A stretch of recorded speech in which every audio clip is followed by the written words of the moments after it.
Hello, strange world.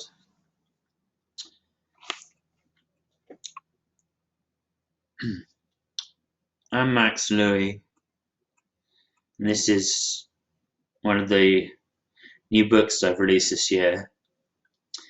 It's called Gaslit by a Madman, Dr. Mad Max Quotes. And as you can see, it's awfully lurid, and colourful and vivid, and beautiful, in a very vibrant and innocent way. Um, so, what can you expect from this book? Well, expect the unexpected, I would say. Um,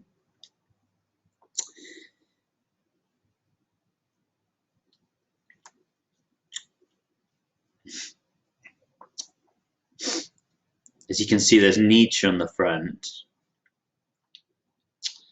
Hope you know who Nietzsche is.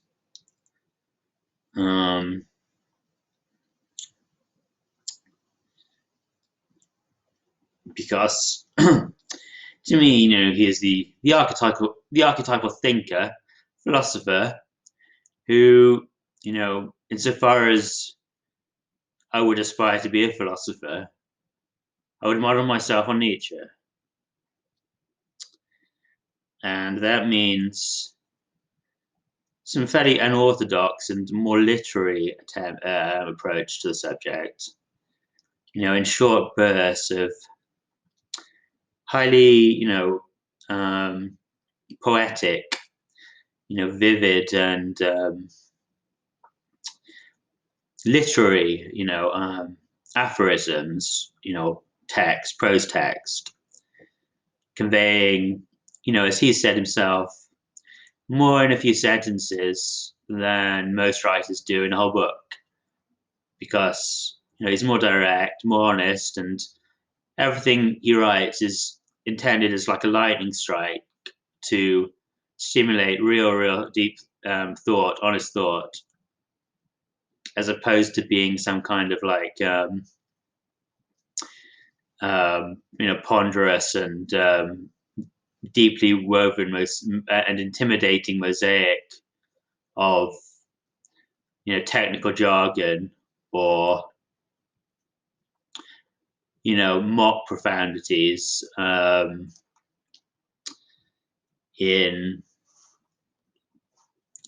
a way that seems reassuringly or impressively incomprehensible to philosophy undergraduates or something like that. Instead of that, he takes a literary approach where, clear language, clear but also elaborate language is used to convey insights that should be readily present to the reader, rather than somebody like Hegel, where you have reams and reams of text, or Kant in their own technical language,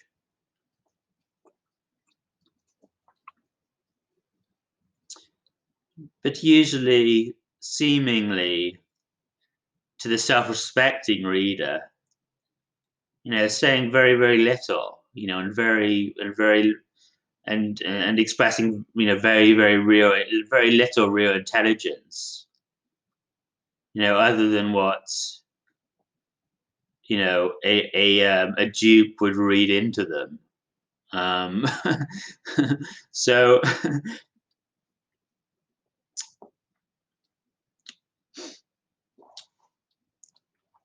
Nietzsche, he famously expressed himself not just in paragraphs, but often in just one sentence, one-liners like Oscar Wilde, and that's what this book largely contains, just one-liners from all sorts of famous writers about subject of mental illness and also other things, along with my own one-liners. A few, just modest little steps into the world of philosophy with just a few one-liners of my own, cunningly merged and blended with all these, most venerable, legendary writers from the past.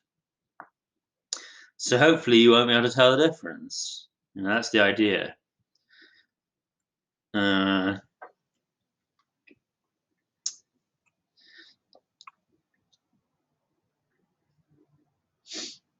I admit, my philosophy, I'm still a young person, and my philosophy is at a formative stage. So I don't want to make a complete fool of myself. And put forward, book after book of long philosophical treatises that I'm just going to repudiate, in 5 or 10 or 20 years. Just leave the ideas there fermenting and ripening until they're ready, rather than wasting my breath on things which are going to be necessarily imperfect and unripe, because I'm certainly 36, and as Nietzsche said, a real philosopher doesn't really mature until they reach 66 or 64. So there's no use in less is more. Is the general formula. You put out a definitive statement when you're ready.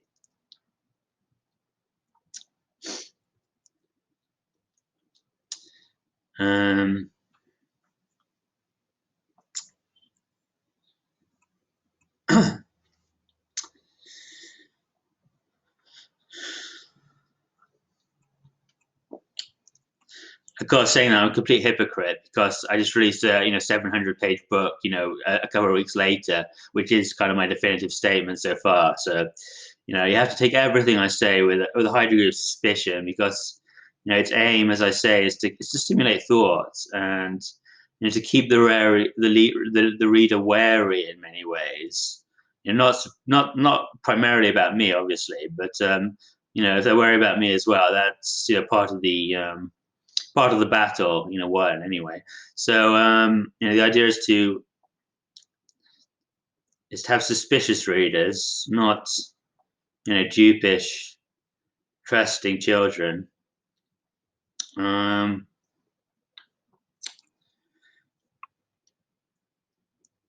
and no, but the long book that I put out as well is, like I say, it's unabashedly immature.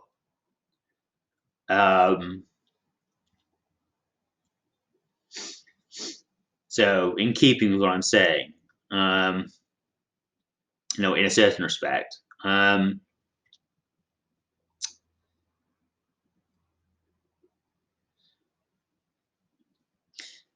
you also want, you know, to give people snapshots rather than expecting them to wade through a 600, 700 page book. So that's what this book is. And this is the black and white version, unfortunately, because the other version is over there. But this is the very cheap, budget version. And as you can see, these quotes have been illustrated with very illuminating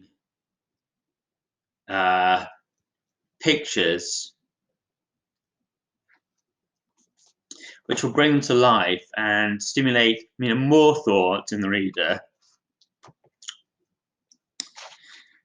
and also just make it much more, less onerous, to go through, because there's so much, to read nowadays. Sometimes you just want to relax and, read a bit less and maybe look at a few more pretty pictures instead. But also, exploring very deep and meaningful, subjects at the same time. As a jumping off point for personal meditation, if you like.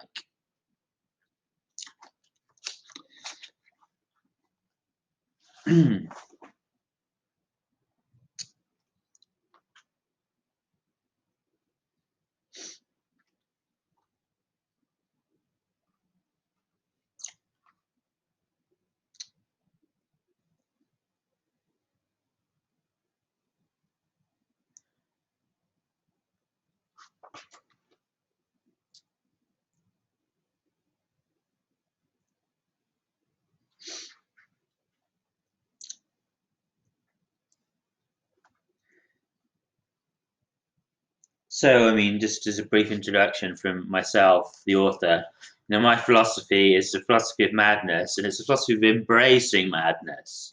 Just think of all the, just think to yourself if you can, all the positive, potentially positive, ways one can, interpret to yourself, to challenge yourself. How can you interpret madness in a positive light? Well, I mean, if it weren't for madness, would we have all the, great films about madness? Would we have, the films of David Lynch? Um, would we have all the, the horror films and, The Shining, One Flew Over a Cuckoo's Nest? Yeah, but there's also, there are also, surely other ways that you can think about madness, as a positive thing. Um, the thing is that seems to me that madness and reason, or order and chaos, are both necessary, counterpoles and complementary, supplementary parts of one another. And in a way, you can't have one without the other. If you think about it, all creative action is about bringing order to chaos in a way. You start with your chaos, for instance, the unformed human personality. as a kind of whirl of thoughts and debris that you've gathered growing up.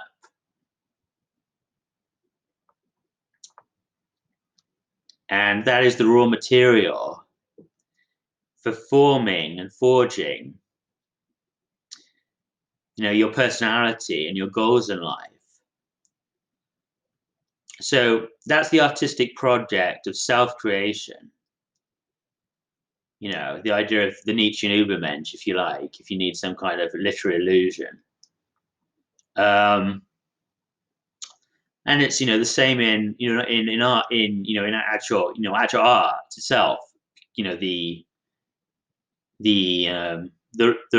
cultural realm, because like you start with the diffuse materials of the world, and um, all the things that exist, and it's up to the artist to select a fairly small number of these, of this, and it difficult to make sense of, cosmic cosmic palette,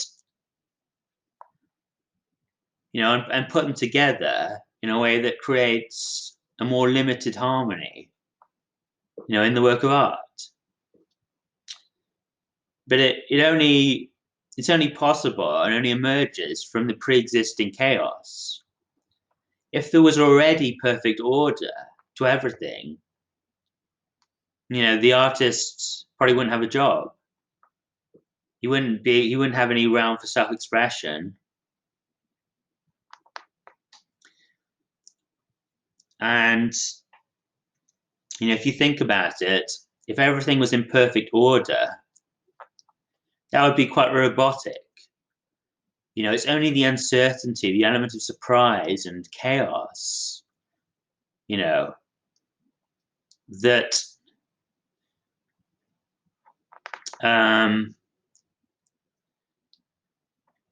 that prevents life from being, completely overly formulaic.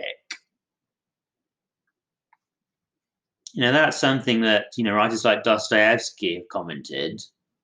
Last century, there was at the turn of the 19th century, there was a real questioning of the Enlightenment project, the last several hundred years, and reason, so-called reason, because it seems that if this project is successful and the world becomes totally intelligible and formularized, and then added to that with technology, totally, controlled, that actually, rather than seeming utopian as it was conceived, there's something potentially very nightmarish and stagnant, about that idea.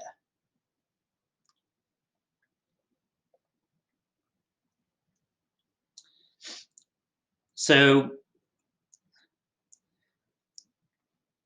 not only, is there some good things about madness, right? And, the common sense, prejudice against it,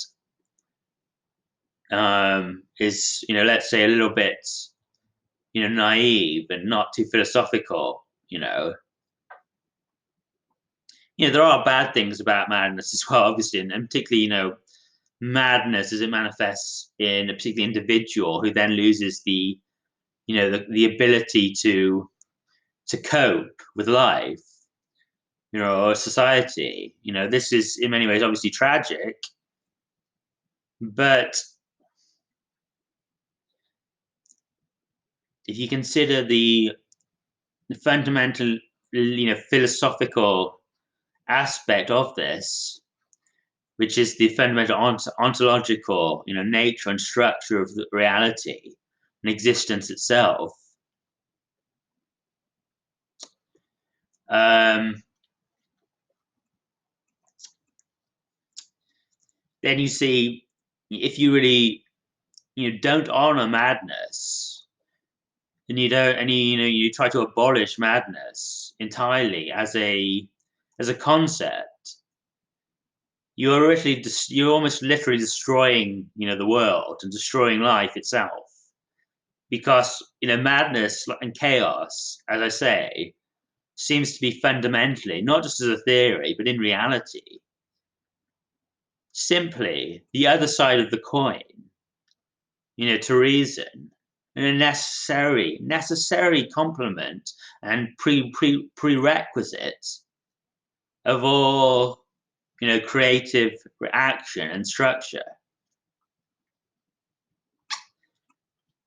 So if you want to deepen your thinking and actually undergo a radical personal transformation in light of the truth, which will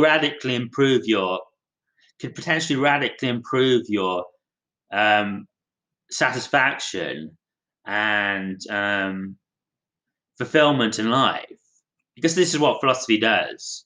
It's not just an abstract scholarly pursuit.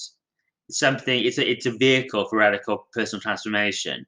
You become one with the truth in a certain way, in a way that strengthens you and your creative action, right? So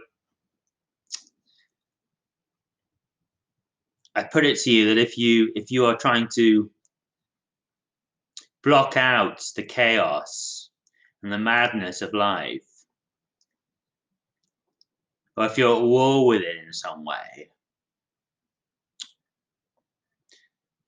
and you've bought into kind of narrow notions of sanity and propriety and correctness and formula, you're holding yourself back and you're arresting your own vital energies.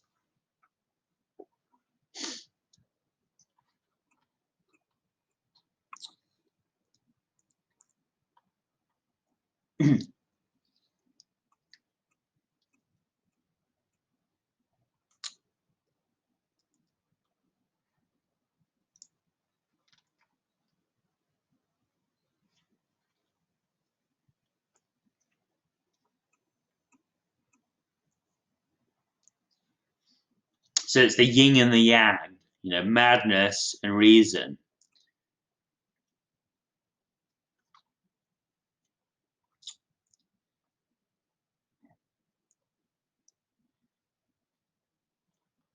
The raw material and the whirling, you know, um, you know, fruit and vegetable blender of the cosmos, of the universe, on the one hand, which is the madness, and then on the other hand, you have the nicely finished and smooth, delicious, fruity, sprinkled with almond sprinkles, fruit milkshake, which is the reason, if you like.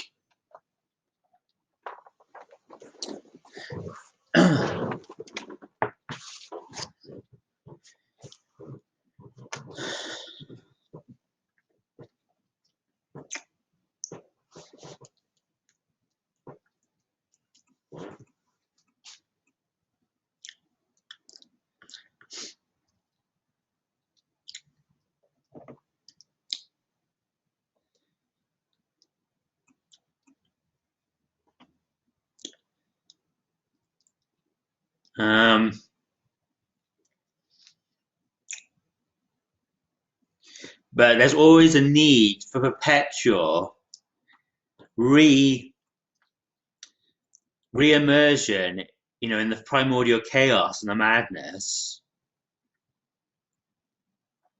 along with the synthesis of order and reason.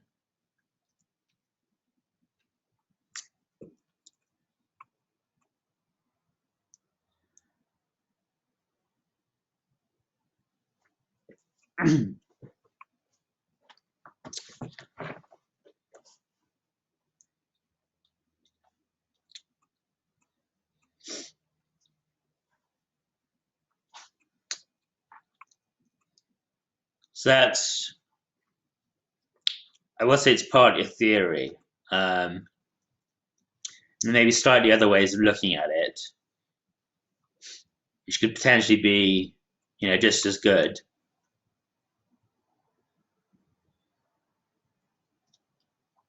Possibly even better.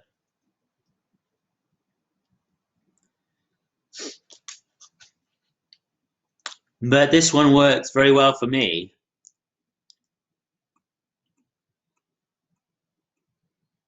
So this one works, and many don't. Many people's views don't work very well. This one does work. Maybe don't be too quick to dismiss it.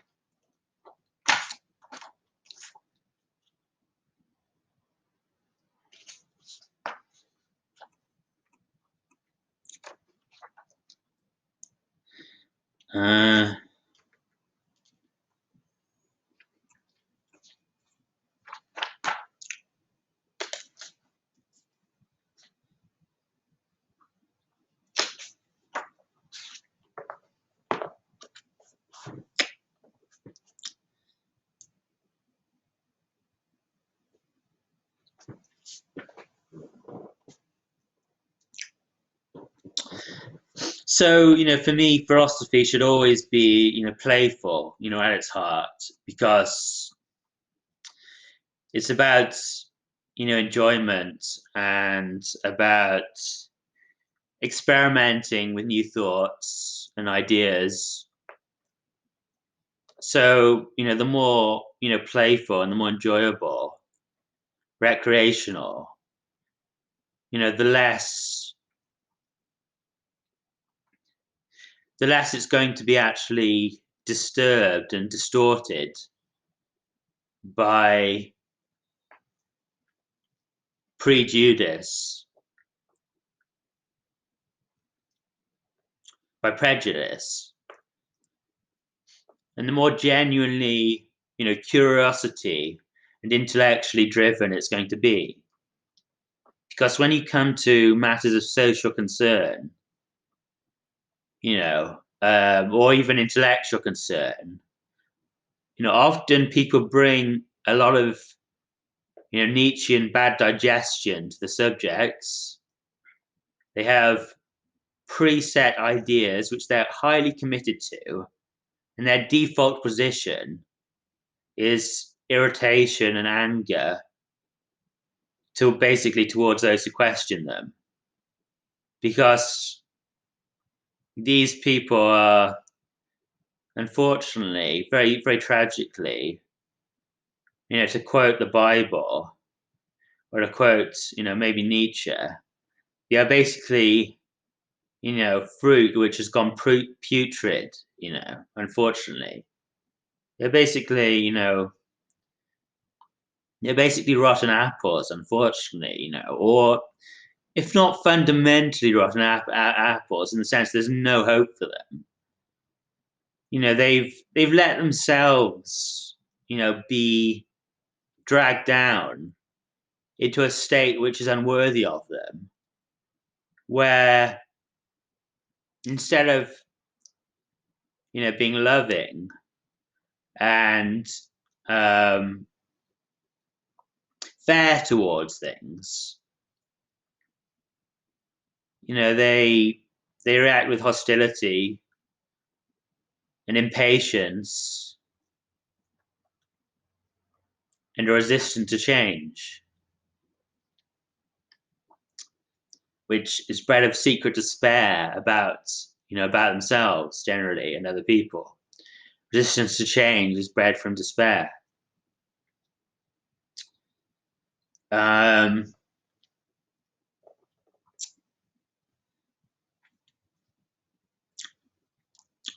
So, while that may be very, very common, and it's very, very rare to have a extremely playful and innocent attitude towards, social topics or ideas in general.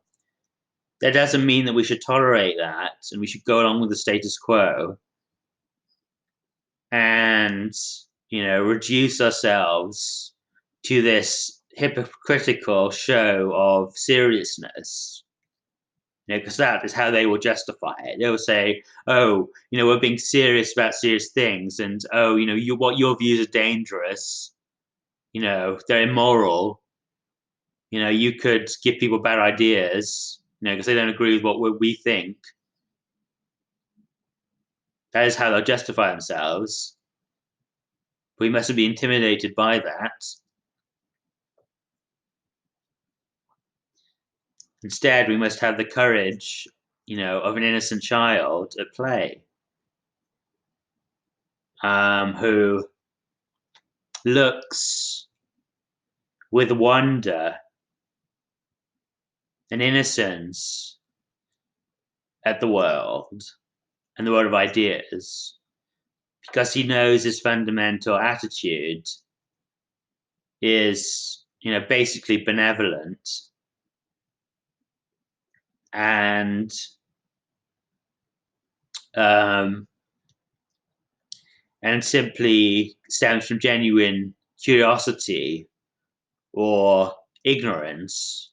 He has knowledge of ignorance, humility, and knows that the one necessary thing is simply to consider all the various different points of view in the world in an impartial and fair and serene light.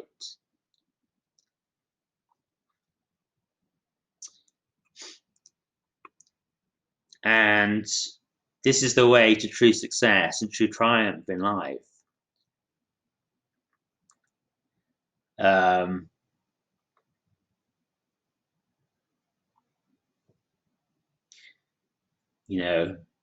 Truth is power, and this is the way to truth.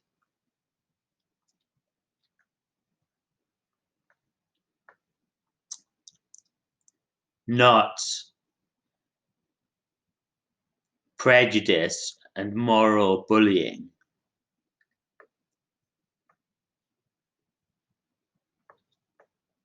I just hope it's not too late for me to get this message out there, given the world today. Um,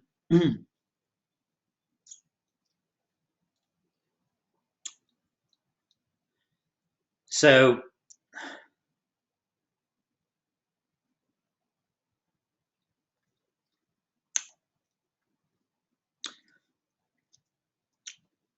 you see in this book, along with very, apparently very, very naive and childish, paintings of images, vivid, bright. We also see about 10 or 20 pages of, Nietzschean aphorisms, which approach things more in this style. And they put forward a brief snapshot of a very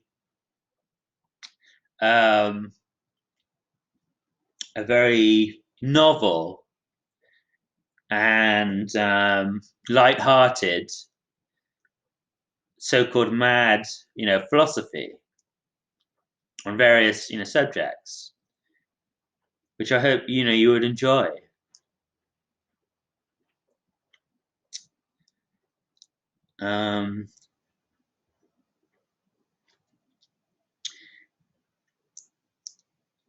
I'll just read a few of them now. And please, if you have any questions about them or you're interested in what I'm doing, what I say, please get in contact with me, or leave a message beneath the video. And I'd be happy to, cooperate with you on whatever your own aims, and goals are in your own life, you know, and build bridges, friendships, etc. Because that's what I'm looking to do. Um, I'm quite available, although I'm also quite reclusive. Um, but you know, consider perhaps this is for you.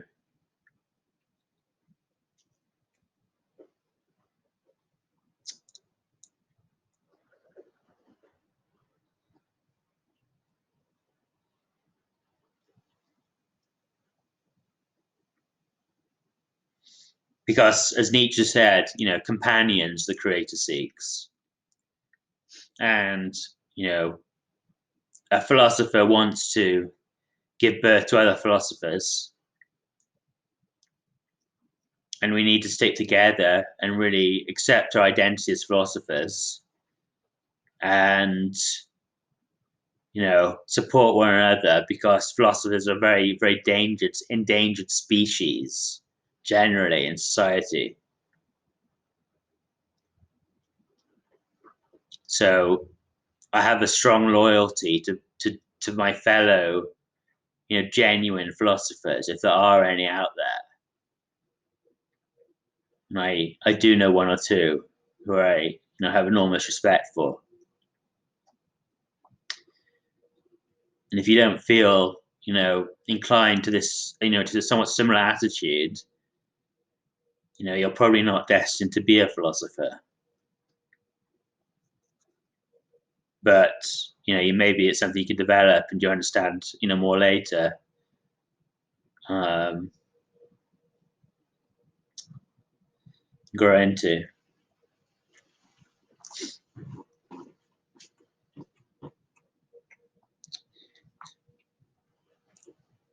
We have Douglas Murray with his book, The Madness of Crowds, etc.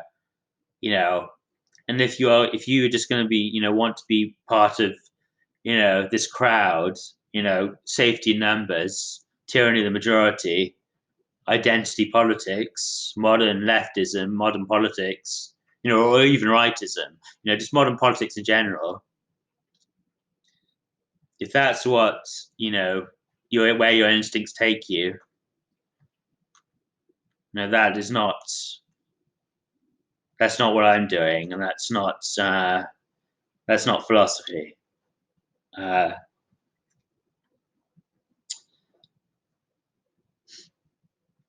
so where do your instincts take you? Do they take you towards that group-minded kind of activity and identity, or do they take you to we are independent, free thinking, basically um, uh, lighthouses, individual lighthouses, separate from one another. Um, is each human being a lighthouse, by itself, solitary and proud, or is it, a member of a certain race, ethnic community, religion, etc.,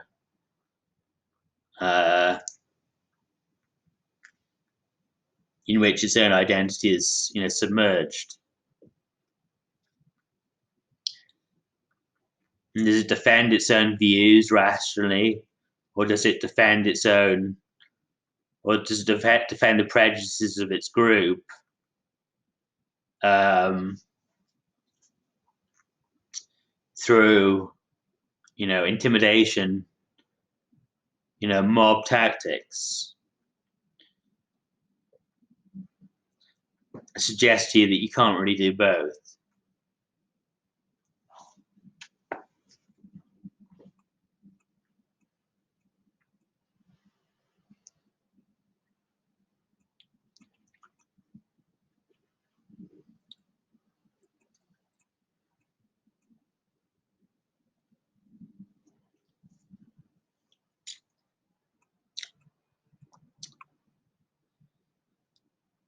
let's put it this way.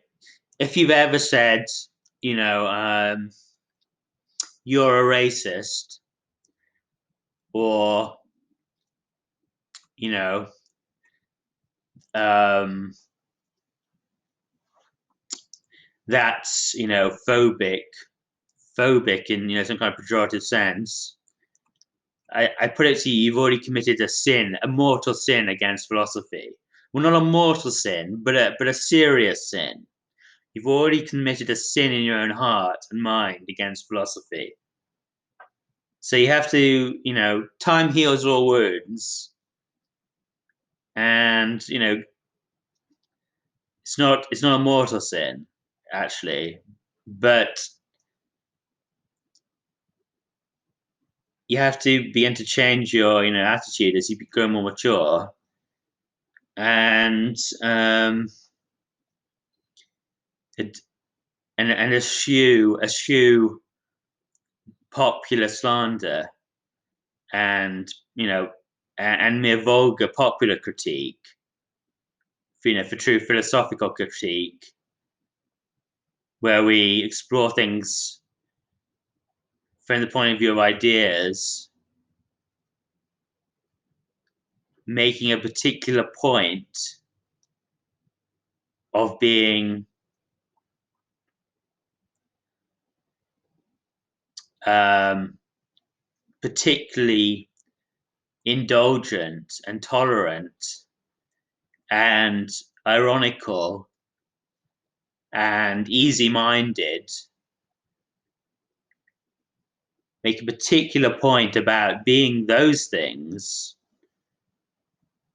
in precisely the areas where, in mainstream discourse and society, people are the most irrational, the most inflamed, the most outraged, the most hot-headed, the most offensive, the most aggressive, the most hypocritically moralistic. You have to do the opposite if you're going to be a real philosopher. You have to learn to do the opposite a bit, to untrain yourself and others from these anti-intellectual habits.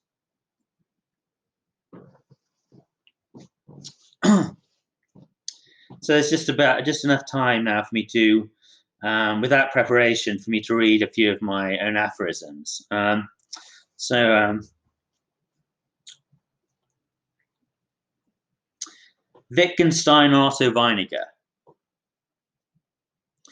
Let me just explain. Otto Weininger was a 19th century Jewish intellectual, very, very young, came out with a book called Sex and Character, which completely, was enormously successful, and radical for its time.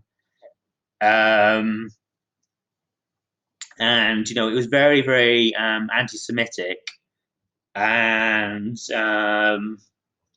it put forward a radical view that sexuality and spirituality, or sexuality and character, were, extremely, extremely related. So it's a precursor to Freud in many ways. And he was a very talented aphorist with, in many ways, a very beautiful approach to the world.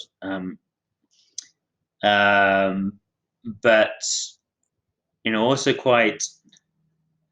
He's accused of being anti-Semitic, and although he was Jewish himself, and he ended up shooting himself, in his early 20s, because he was very young when he came out with the book.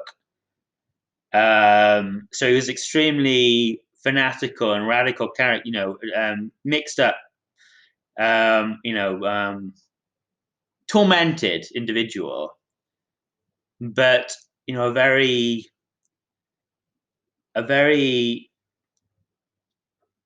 genius mind in many ways. um,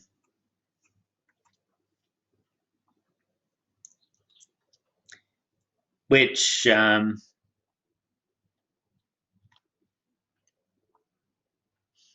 he came from Germany, Austria, same as Ludwig Wittgenstein, um, which was a very fertile place for Jewish and other intellectuals at this time. So anyway, Wittgenstein, Otto Weininger. Wittgenstein once said about Otto Weininger, if you were to reverse all of his assertions, they would still be equally fascinating and worthwhile. That tends to be how I view all utterances.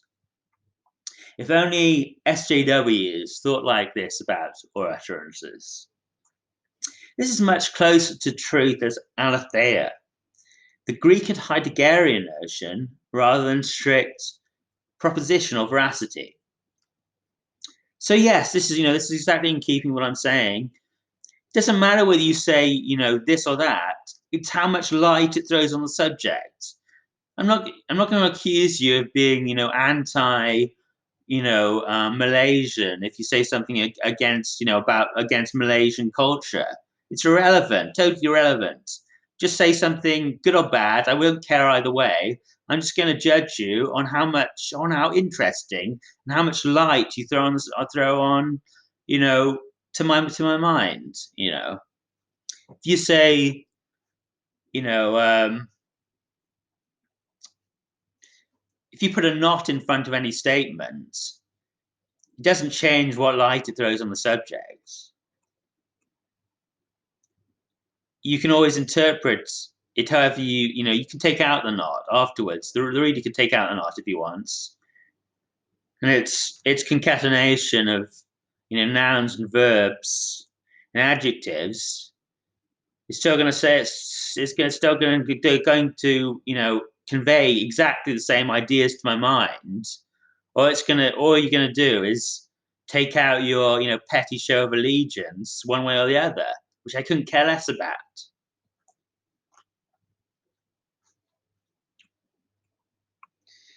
Um,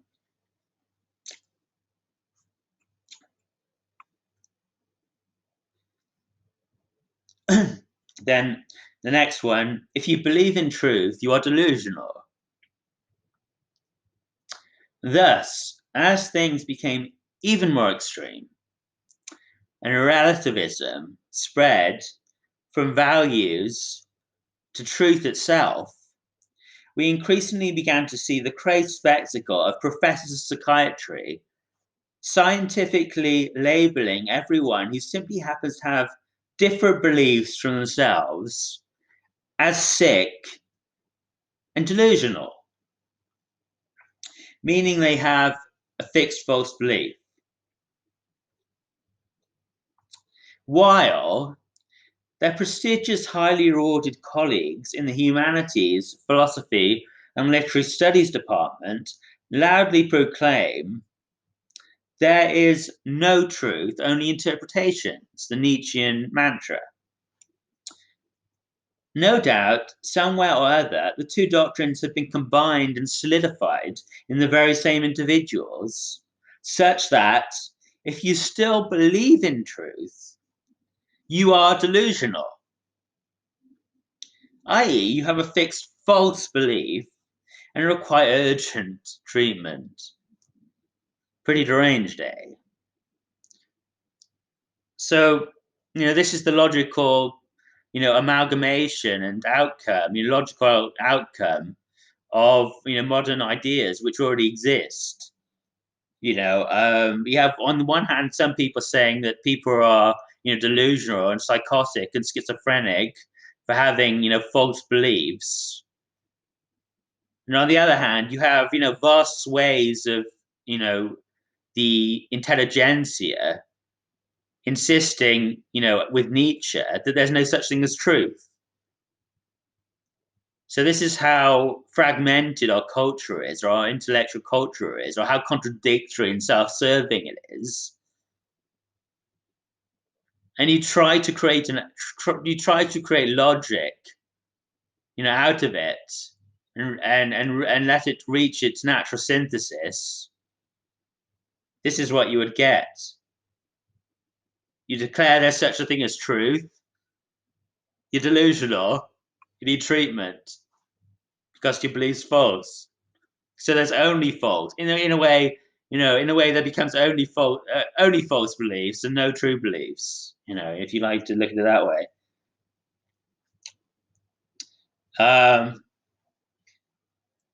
Truth is the best healer. Real truth saves lives. Real truth works better than any pill, especially for the honest. Yeah, and so it's amazing how overlooked this is.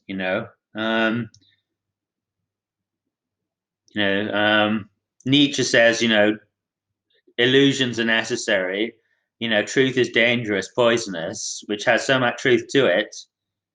But just imagine that what most people are actually suffering from is simply their own ignorance and the lies they've been fed.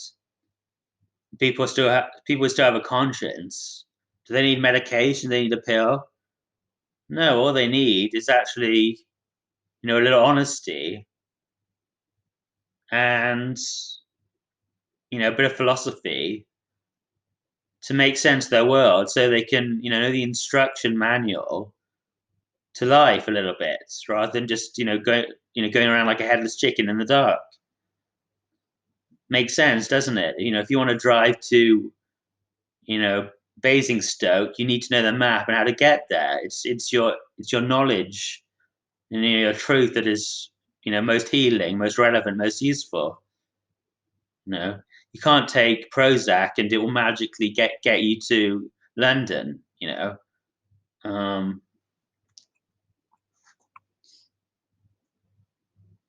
the same way, you can't be happy, without the knowledge of how to get there.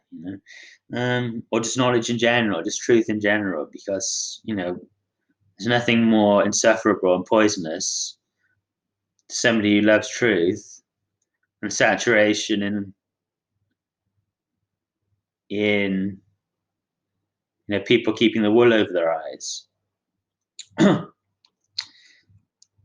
Psychiatry's inversion of health and sickness. In all discernment between healthy and pathological behaviors, a key thing to be aware of is that the nature of the former is to be deliberate willful action, realizing one's true will, to quote Aleister Crowley, whereas the latter is to be picked up unconsciously and half-consciously from one's environment, sometimes with a dimly conscious but burgeoning awareness that it is vulgar, stupid, or slavish. Psychiatry precisely inverts the true nature of this dichotomy, labeling healthy, i.e., willful deliberation, as pathological. Willful liberation. Labeling healthy, willful liberation as pathological, and unhealthy, slavish, unthinking conformity as healthy. It is therefore the exact opposite of health.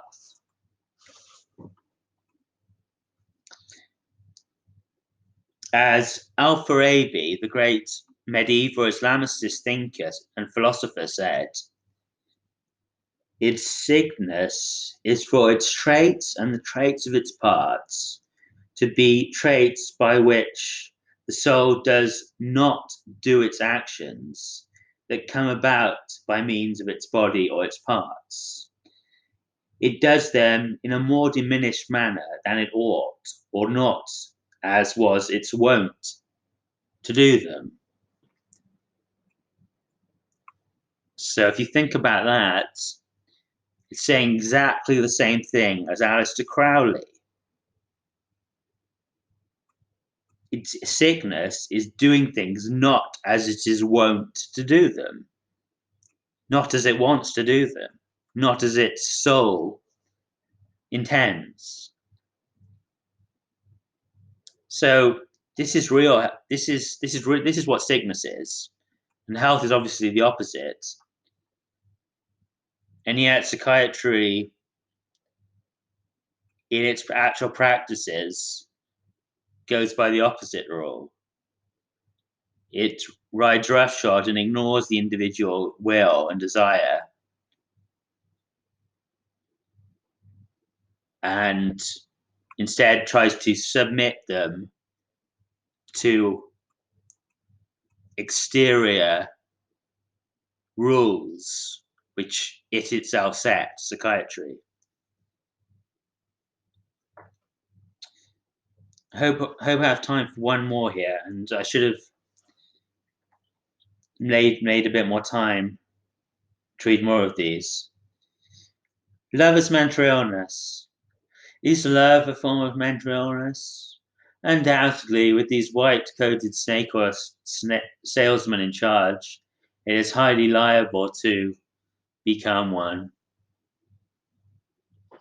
Arguably, though, since love is provoked by lack, and at its most intense perhaps by quite a serious lack, often a certain deficit of character or body that is supplemented by, or derangement that is put to rights by, the return of the cherished presence of the beloved, it is indeed precisely that.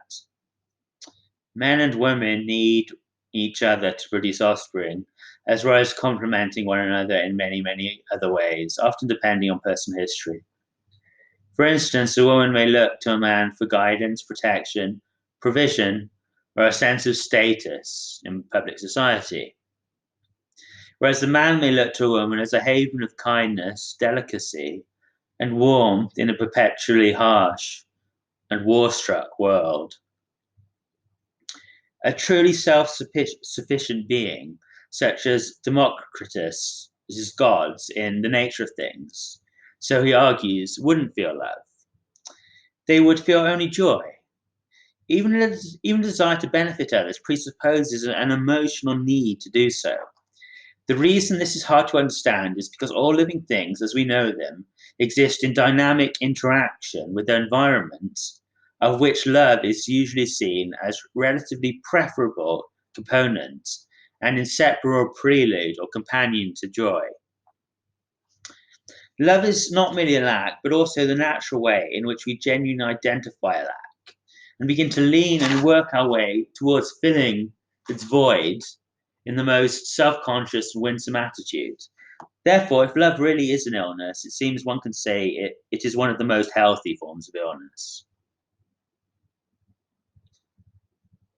In my experience, in our society, when we are full of love, brimming with it, people hate you. When you don't give a fig, they tend to really love you.